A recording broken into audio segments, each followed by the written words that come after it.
Welcome to Lunch Break Wisdom. Short ideas from the world's most influential books designed for a quiet break between work, a commute home, or a moment to think more clearly. Today's episode explores one of the most beloved books in philosophy, Meditations, written by Marcus Aurelius.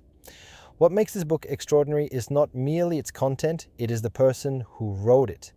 Marcus Aurelius was not a monk meditating peacefully in a mountain cave. He was the emperor of Rome. He governed one of the largest empires in history. He dealt with wars, political intrigue, betrayal, disease outbreaks, and immense responsibility. And amidst these pressures, he kept a private journal, not for publication, not to impress others, but to remind himself how to live wisely. Meditations is essentially a conversation Marcus had with himself, a series of notes designed to help him remain calm, disciplined, and compassionate despite the chaos surrounding him. The fact that these reflections continue resonating nearly 2,000 years later suggests that while technology evolves, the human condition remains remarkably consistent. People still struggle with anxiety, anger, disappointment, comparison, uncertainty. The first major theme in Meditations concerns control. And Marcus repeatedly reminds himself that some things lie within human influence while others do not. People control intentions, effort, character, responses. They do not control other people's opinions, economic conditions, weather, unexpected setbacks. Much suffering arises from confusing these categories. People exhaust themselves attempting to manage the uncontrollable. Marcus invites readers to redirect energy toward what genuinely lies within reach. This principle remains profoundly practical. You cannot control whether others appreciate your work. You can control the quality of your effort. You cannot control every challenge your children encounter. You can control how consistently you support them.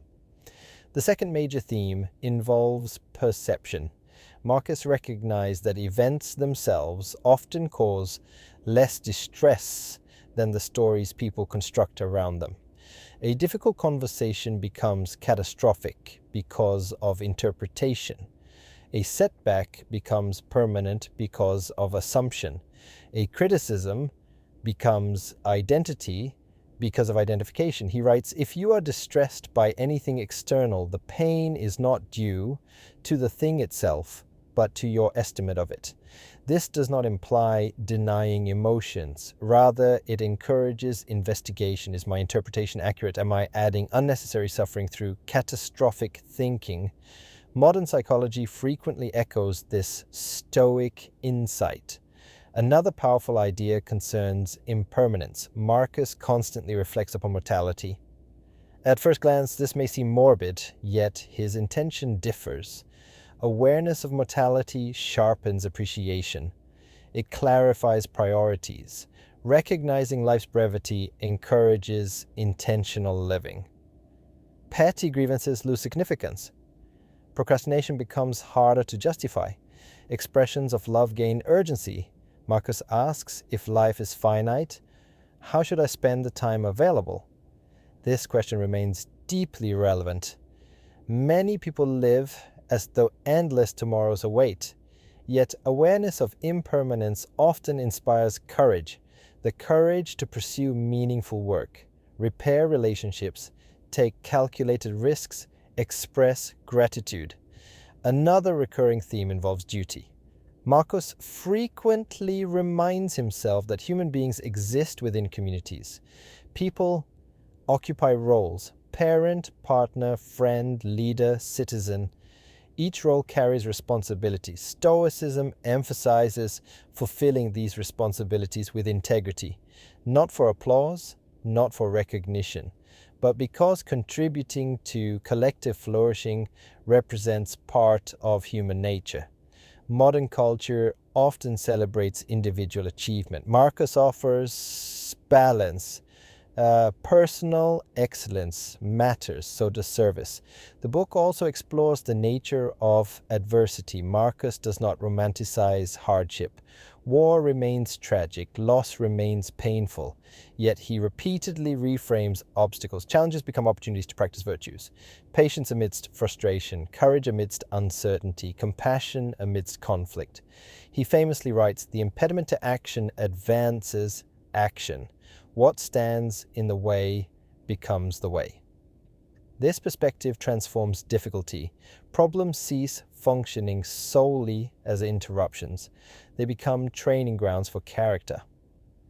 Another profound theme concerns humility. Despite ruling an empire, Marcus reminds himself repeatedly of his own limitations.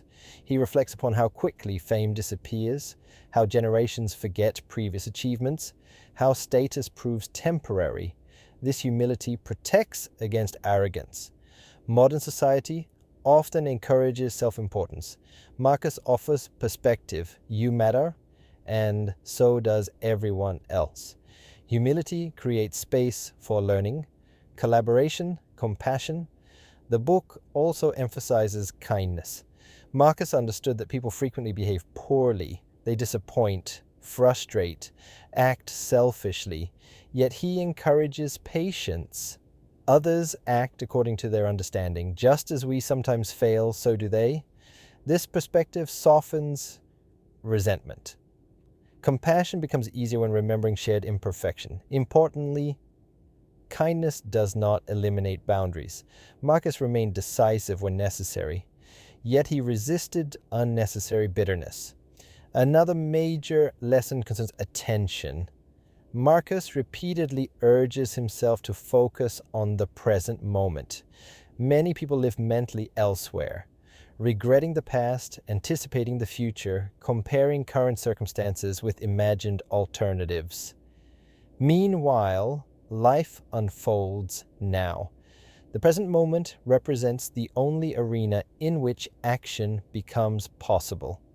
This emphasis aligns closely with contemporary mindfulness practices.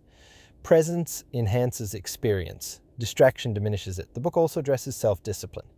Marcus understood that motivation fluctuates. Waiting to feel inspired proves unreliable.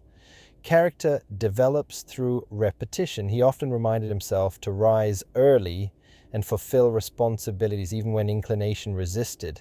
This discipline was not punitive. It reflected commitment. People become what they repeatedly practice. Discipline protects long-term values from short-term impulses. Another beautiful aspect of meditations concerns gratitude. The book opens with Marcus acknowledging individuals who influenced him positively, teachers, family members, mentors. He recognizes that growth rarely occurs independently. Relationships shape development. Gratitude cultivates perspective. People frequently focus upon what remains absent. Marcus encourages appreciation for what already exists. Another important concept involves living according to nature. For the Stoics, this meant aligning behavior with reason, virtue, and human interconnectedness. People flourish through wisdom, justice, courage, temperance. External success remains secondary. Character constitutes the true measure of a life. This perspective challenges contemporary assumptions. Wealth, recognition, influence. These can prove valuable, yet without integrity, they become fragile foundations. Toward the end of Meditations, Marcus repeatedly returns to acceptance. Reality often diverges from preference. Traffic exists, illness occurs, plans change, people disappoint. Resistance consumes energy. Acceptance involves acknowledging circumstances clearly before determining appropriate responses. It does not eliminate action, it improves it, because effective responses emerge more readily from clarity than denial. Ultimately, Meditations endures because it addresses timeless questions. How do people remain calm amidst uncertainty? How should they respond to criticism? What deserves attention? How can they live meaningfully despite mortality? Marcus offers no shortcuts, no productivity hacks, no promises of perpetual happiness. Instead, he advocates practice, reflection, perspective, integrity. Perhaps the greatest lesson is this: life rarely becomes easier. Responsibilities increase, unexpected challenges arise, people continue behaving imperfectly. Yet peace remains possible, not because circumstances align perfectly, but because individuals cultivate inner stability, moment by moment, choice by choice, thought by thought. Marcus Aurelius governed an empire. Yet the battles occupying his journal often resembled those people face daily. Managing frustration, remaining patient, acting courageously, remembering what truly matters. And perhaps that realization offers comfort. The human condition transcends centuries. Others have struggled, learned, persevered, and left behind wisdom capable of guiding future generations, including ours. So the next time life feels overwhelming, perhaps pause briefly and ask, what lies within my control? What kind of person do I wish to become? And if today were my last opportunity to live according to my values, how would I spend it? Because philosophy was never meant to remain trapped within books. It was meant to shape lives, including yours. In summary, key concepts from the book Meditations. 1. Focus on what you control. Energy belongs where influence exists. 2. Perception shapes experience, interpretations influence suffering. 3. Remember mortality. Impermanence clarifies priorities. 4. Obstacles become opportunities. Adversity strengthens character. 5. Practice humility. Status remains temporary. 6. Cultivate present moment awareness. Life unfolds now. 7. Live according to virtue. Character matters more than circumstance. Everyday takeaways for you. Ask regularly, what is within my control? Challenge catastrophic interpretations. Use awareness of mortality to prioritize wisely. Treat difficulties as opportunities to practice virtue. Develop discipline through small, consistent actions. Express gratitude for people shaping your journey. Which Stoic principle resonates most with you? Focusing on control, remembering mortality, embracing adversity, or cultivating virtue? Share your reflections below. Please subscribe and comment.